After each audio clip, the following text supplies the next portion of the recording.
Years ago, the technology needed for a mobile phone would have filled the entire floor of an office building. Now everything needed for a mobile phone weighs on average about 7 ounces, which is the same as an adult hamster. A typical mobile phone is made up of 40% metal, 40% plastic and fiberglass, and 20% ceramics and trace materials. You may have heard of some of the metals and trace materials used, for example, copper, gold, lead, nickel, zinc, tin and silver. But where do we get these materials from? Exploration is the first stage in the process of making not only a mobile phone. This is the process of hunting out these critical minerals. This can involve something as simple as digging multiple holes to test the ground for the presence of these critical minerals, all the way to complex and expensive ground surveys, such as those carried out by seismic surveys.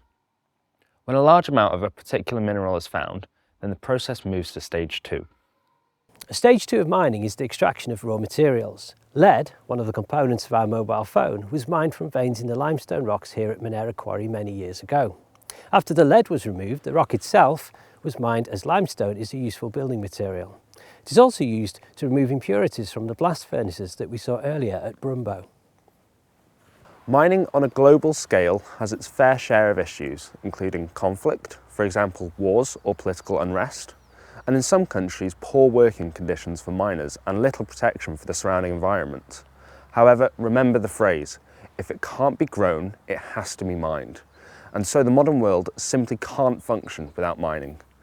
Mineral products are essential components for mobile phones, cars, energy towers, solar panels, wind turbines, fertilizers, machinery, and all kinds of construction. After the minerals have been extracted, they must be processed. In a mobile phone, the rechargeable battery may contain nickel, cadmium, cobalt, zinc, copper, lead or lithium. These minerals must be separated from their ores to concentrate the metal. The next stage is the process of converting the raw materials into a finished product. Energy is required to operate the factories and transport the components to where they are assembled into a mobile phone. Packaging for mobile phones can be made from paper or cardboard, both of which come from trees, or from plastics, from oil, and other materials. A study in the USA a few years ago revealed that a mobile phone is only used for 18 months on average before the user replaces it with another one. A reason for this could be that companies like Samsung and Apple are constantly competing to roll out new, updated models on a regular basis, which encourage people to change their phone more often. You can extend the life of your phone by taking care of it, protecting it from damage by storing it in a case, avoid dropping it, and keeping it out of extreme heat and cold. Sometimes we can overcharge a phone by leaving it longer than necessary, and this is wasting energy. The final stage of the mining process and the life cycle of a mobile phone is end of life. If a phone goes to landfill, the toxic components can remain in the ground for hundreds of years and could possibly leak out into water supplies. Recycling is a far better option, and according to Recycle Now, up to 80% of the materials in every phone are recyclable. So if you're guilty of putting your old mobile phone in a drawer, never to be seen again, you're not alone.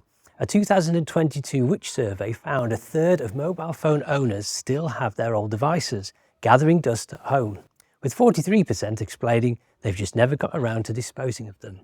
The phrase reduce, reuse, recycle is often used when we talk about how to be more environmentally friendly, how to be greener, how to be ecologically sound, and how to live sustainably. This is why you should consider either recycling, donating to charity programs to help those less fortunate get access to technology, or trading in your old mobile phone for cash.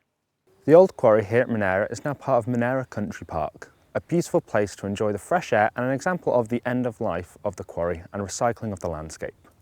As part of this final stage in the mining process, areas can be returned back to nature, allowing recovery of the natural ecosystem, like in many country parks up and down the country.